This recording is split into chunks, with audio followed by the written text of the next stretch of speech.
Thank you guys for tuning into California Glamour Shots tutorial on frequency separation.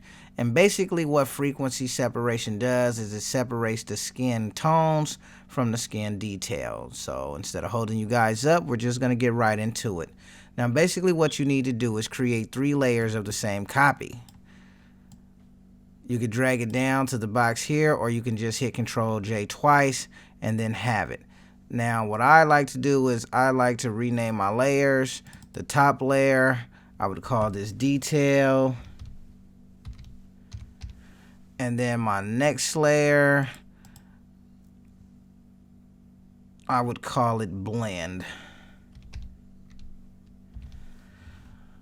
Alright, so what we're going to do is deactivate the top layer, click on a second layer, the blend layer, and then what we are looking to do is go to filter, blur, and then Gaussian blur. Now basically what you want to do, you don't want to blur the image too much. You just want to blur just enough where you can get rid of the skin detail. And normally what works with me is anywhere from 2.3, 2.6 area. So I think I'm going to go with a 2.6, and then I'm going to hit OK. Then I'm going to activate the top layer, the detail layer, and then you're going to go to image, apply image. Now basically the layer, you want to go to the layer channel, and well, mine is already set up, but you want to change that to blend, or basically whatever the name of your second layer is. And then you want to go down to the blending options. Mine is already there too, which I think is normally on multiply. And then you want to go to subtract. These numbers just stay the same. Then you just hit OK. Then you want to go over here to the layer blending options and change the detail layer to linear light. Now once you change that to linear light, everything should basically be back to normal. So what I'm going to do now is zoom in to the image so we basically can see exactly what it is we're working with. And all we're going to work on is the face here. So on the blend layer, what you basically want to do is select the lasso tool. Now the pixels, you want to get a nice feather radius, because like if you go to a 1 pixel feather radius and you have that, and then you go ahead and circle and then you hit Q, you will see you have these sharp edges. You really don't want these sharp edges. You want the feather radius to be nice, so when you go to blend it in, it just blends a lot better. So then normally what works good for me is a 20 pixel feather. Then you go ahead, circle, hit Q again. Now you can see the difference. So now what I'm going to do is, now that I already have that, let me deselect it. So now that I already have it, what I'm going to do is I'm going to go over these highlights that I feel are too bright, you know, and I'm working on a Wacom tablet, so I already have my shortcut keys, but I'll just do it. So what you really want to do, then you go to filter, once you have it circled, blur, and Gaussian blur. Now what happens when you do this, normally I probably wouldn't use as much blur, but I just want to use it so you can see the difference of what it does. So I'll just go ahead and use 9 pixels. So now what I'm going to do is I'm just going to go ahead and circle the rest. I really don't like the way that looks, so I'll go ahead and do that.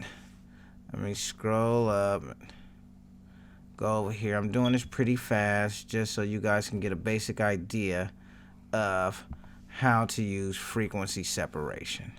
Now I'm going to go over here by the eyes. This highlight is really big. I'm going to excuse me. I'm going to go where the shadows actually meet the highlights. Go right here where it meets. Then I'm going to go ahead and do the highlight on the nose. Then I'm going to go where the shadow actually meets the skin, come all the way down and around. The highlight and the shadow. And normally you shouldn't do that much, but I'm just trying to give you guys a quick overview on what this does. I'm going to go hit this right here. Now I'm going to go under the mouth where the shadows and highlights meet there. Then do a little here. So now that I have that done, now we're going to move to the blend mode. Let me deselect. And then I'm going to go to the details. Now basically what you want to go to the use with the details is, the spot healing brush, or basically anything that can remove things. Spot healing brush works for me. So now I'm going to go up and get these little pieces of hair that's in a way that I don't like. Then, you know, some of the imperfections, I would call them, on the face. Now for a natural portrait, you wouldn't get rid of basically the freckles, but, you know, glamour shot, you know, you want to actually go extra and still make it look as normal as possible. So we'll get rid of this. Basically just get rid of whatever you don't like. You know, it's to each his own. Your preference is your preference. It may not be everybody's. I guess as long as your client is satisfied and you're satisfied, that's basically all that matters. So now that that's done, what I'm going to do is just zoom out just a little bit, and then I'm going to go shift click and hit control G to group these layers just so you can see the before and the after. Before and after. Thank you for watching California Glamour Shots tutorial on frequency separation. Please subscribe to the channel. We're going to have a lot of upcoming videos, and check out the website at www.californiaglamourshots.com.